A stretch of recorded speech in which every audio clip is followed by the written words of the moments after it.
Hello నేను CS రావు. భారతదేశం అందరూ అంటూ ఉంటారు భిన్నత్వంలో ఏకత్వం అని. అందరినీ ఆదరించేటువంటి దేశం. భిన్నత్వంలో ఏకత్వం అంటే అదే.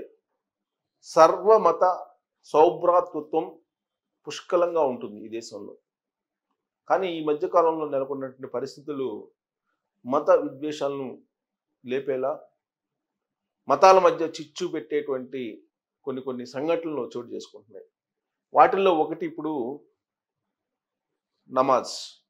ఈ నమాజ్ అనే దాన్ని హోలీ సందర్భంగా కొన్ని రిస్ట్రిక్షన్స్ పెట్టడం జరిగింది.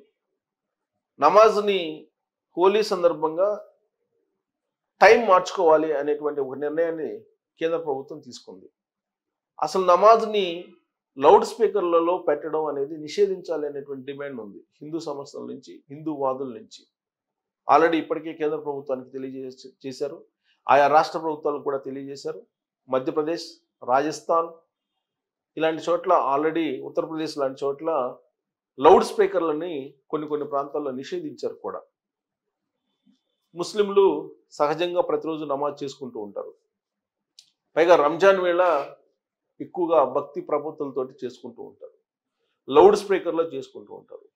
సరిగ్గా రంజాన్ మాసంలోనే ఇలాంటి కంప్లైంట్స్ హిందూ మతాల నుంచి, హిందూ వాదుల నుంచి, హిందూ మఠాధిపతులు, పీఠాధిపతుల నుంచి లౌడ్ స్పీకర్లను నిషేధించాలి అనేటువంటి డిమాండ్ వస్తూ ఉంది. హోలీ మార్చి 14వ తారీఖున, అదే సమయంలో శుక్రవారం రంజాన్ మాసంలో శుక్రవారం, అది కూడా 2వ శుక్రవారం చాలా పవిత్రంగా భావిస్తూ ఉంటారు ముస్లిమ్స్. అందుకే వాళ్ళు టైం షెడ్యూల్ ప్రకారం నమాజ్ చేసుకోవాలని చెప్పి అనుకుంటూ ఉంటారు. అదే సమయంలో హోలీ కూడా జరుగుతుంది. కాబట్టి అటు హిందువులు చేసుకునేటువంటి హోలీ, ఇటు ముస్లిమ్స్ చేసుకునేటువంటి నమాజ్ శుక్రవారం రోజు రెండు పవిత్రమైనవే. మరి హిందువులు ఏమంటారు? హోలీ సందర్భంగా హోలీ జరుపుకుంటున్నాం కాబట్టి నమాజ్ని నిషేధించండి అంటారు. అసలు హోలీలో ముస్లిమ్స్ని పాల్గొనకుండా నిషేధించాలనే డిమాండ్ కూడా చేస్తున్నారు కొంతమంది. దానికి కారణం ఏంటంటే రంగులు అనేది వాళ్ళకు వ్యతిరేకము, కాబట్టి రంగులు జల్లుకునేటువంటి సంస్కృతి వాళ్ళకి లేదు, దాంట్లో కెమికల్స్ కలిపి గందరగోళం చేస్తారు, కాబట్టి ముస్లిమ్స్ని ఈ హోలీ సందర్భంగా, హోలీ పండుగలో, హోలీ సెలబ్రేషన్స్లో పార్టిసిపేట్ చేయకుండా నిషేధించాలి, అలాంటి ఆజ్ఞలు తీసుకురావాలని చెప్పి కొంతమంది హిందూ వాదులు డిమాండ్ చేస్తున్నారు. అలాగే హోలీ సందర్భంగా కొన్ని ప్రాంతాల్లో పెద్ద ఎత్తున ఉత్సవాలు జరుగుతూ ఉంటాయి. ఆ ప్రాంతాల్లో మసీదులు మూసివేయాలి, మసీదులని కప్పించాలి అనేటువంటి ఒక డిమాండ్ కూడా వస్తుంది. ఆ డిమాండ్ క్రమంలో మసీదులు కొన్ని ప్రాంతాల్లో టార్పాలిన్లతోటి కప్పి పెట్టారు, law and order situation control తప్పకుండా ఉండడానికి. దానికి సంబంధించిన న్యూస్ ఇప్పుడు మొత్తం దేశవ్యాప్తంగా కూడా మనకు టీవీల్లో కానీ, లేదా వివిధ మీడియా సంస్థల్లో కానీ, వివిధ మీడియా హౌసెస్ నుంచి కూడా బయటకు వస్తుంది.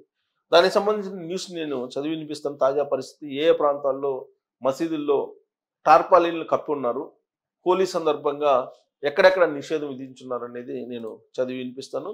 దాన్ని మీకు క్లోజప్లో ఆ మ్యాటర్ని కూడా చూపిస్తారు.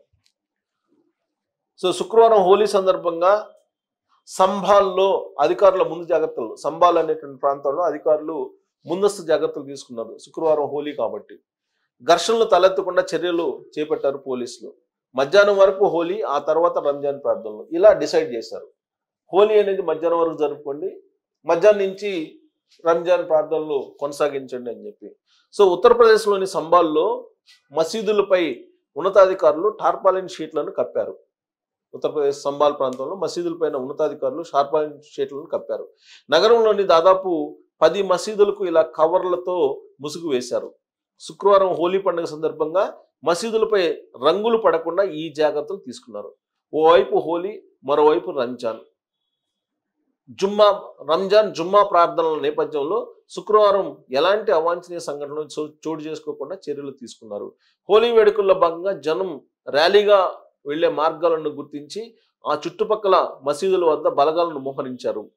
ఘర్షణలు తలెత్తకుండా ఇరు వర్గాలతో ముందస్తుగా చర్చలు జరిపారు. ఉదయం నుంచి మధ్యాహ్నం 2:30 గంటల వరకు హోలీ జరుపుకునేలా, ఆ తర్వాత శుక్రవారం ప్రార్థనలు జరుపుకునేలా ఇరు వర్గాలను ఒప్పించారు, ముస్లింలు హిందువుల్ని. గత ఏడాది సంబాల్లో కోర్టు ఆదేశాలతో జామా మసీదు సర్వే కోసం వెళ్లిన అధికారులపై దాడి జరిగింది.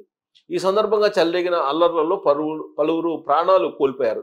దీంతో సంబాల్లో ఉన్నతాధికారులు భారీగా భద్రతా దళాలను మోహరించారు. ప్రస్తుతం సంబాల్లో శాంతి నెలకొందని, జనం తమ తమ వ్యవహారాల్లో మునిగిపోయారని పోలీసులు తెలిపారు. ఈ క్రమంలోనే హోలీ పండుగ, రంజాన్ పండుగలు రావడంతో మరోసారి ఉద్రిక్తత నెలకొంది. మతపరంగా సున్నితమైన ప్రాంతం కావడంతో ఘర్షణలు చెలరేగే అవకాశం ఉందని పోలీసులు ముందు జాగ్రత్త చర్యలు చేపట్టారు. పీస్ కమిటీతో చర్చించి హోలీ శుక్రవారం ప్రార్థనలు సజావుగా జరిగేలా ఏర్పాటు చేశారు. ఇది సంబాల్లో ఉండేటువంటి సిచ్యువేషన్. కేవలం సంబాల్లోనే కాదండి, దేశంలో అనేక ప్రాంతాల్లో ఇలాంటి సిచ్యువేషనే ఉంది. అందుకే హైదరాబాద్లో కూడా హైదరాబాద్ పోలీసులు ఒక అనౌన్స్మెంట్ చేశారు. హోలీ సందర్భంగా ఇష్టం లేనటువంటి వాళ్ళ మీద రంగులు జల్లటం కానీ, ఇష్టం లేనటువంటి వాళ్ళని వీధుల్లోకి తీసుకురావడం కానీ చేస్తే కఠినమైనటువంటి చర్యలు తీసుకుంటాము అని చెప్పారు. అలాగే హోలీ సందర్భంగా మత పరమైనటువంటి విద్వేషాలు రేగొచ్చేటువంటి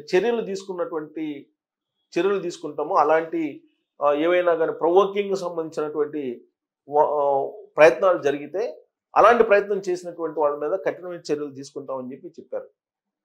అలాగే రంగులు చల్లుకునేటప్పుడు కూడా కొంచెం జాగ్రత్తగా ఉండాలి. అసాంఘిక శక్తులు జొరబడితే ఇమీడియట్గా సమాచారం ఇవ్వాలి అని చెప్పి హైదరాబాద్ పోలీసులు ఇప్పుడు అలర్ట్ చేశారు. బహుశా హైదరాబాద్ పోలీసులకు కూడా కొంత సమాచారం ఉండి ఉంటుంది, సున్నితమైనటువంటి అంశం కాబట్టి. ఎందుకంటే రంజాన్ 2వ శుక్రవారం రావడం, రంజాన్ మాసంలో ప్రార్థనలు, జుమ్మా ప్రార్థనలు చేయటం, అలాగే హోలీ పండుగ ఘనంగా జరుపుకుంటారు హైదరాబాద్లో. సో కాబట్టి వినాయక చవితి సందర్భంగా ఎలాంటి భారీ బందోబస్తు ఏర్పాటు చేశారో ఆ తరహా భారీ బందోబస్తును హైదరాబాద్లో చేశారు. కాబట్టి ఇష్టం లేనటువంటి వాళ్ళ మీద రంగులు జరగడం, కోడిగుడ్లు విసరడం ఇలాంటివి చేస్తే కనుక ఇమీడియట్గా మీరు టోల్ ఫ్రీ నెంబర్కి ఫోన్ చేసి పోలీసులకి ఇన్ఫార్మ్ చేయొచ్చు. 100 కానీ అలాగే కొన్ని నెంబర్లు ఉన్నాయి, వాటికి ఫోన్ చేసి చెప్తే కనుక ఇమీడియట్గా పోలీసులు వచ్చి ఇష్టం లేకుండా హోలీ సంబరాలు జరుపుకోవాలని బలవంత పెడితే ఎవరైనా వాళ్ళ మీద చర్యలు తీసుకునేటువంటి అవకాశం ఉంది. అలాగే ప్రార్థనల విషయంలో కూడా కొన్ని ప్రాంతాల్లో లౌడ్ స్పీకర్లు నిషేధించారు. ఆ నిషేధించినటువంటి ప్రాంతంలో లౌడ్ స్పీకర్లు కనుక వినిపిస్తే వాళ్ళ మీద కూడా కంప్లైంట్ చేయొచ్చు, పోలీసులు చర్యలు తీసుకుంటారు. అంతేగాని అటు హిందువులు ఇటు ముస్లింలు ఎదురుపడి ఘర్షణలకు తావిచ్చేలా వ్యవహరిస్తే మాత్రం కఠిన చర్యలు తీసుకోబడను అని చెప్పి హైదరాబాద్ పోలీసులు ఒక అనౌన్స్మెంట్ చేయడంతో పాటు 144 సెక్షన్ కూడా పలు ప్రాంతాల్లో పెట్టారు. దేశవ్యాప్తంగా కూడా ఇలాంటి పరిస్థితి ఉంది.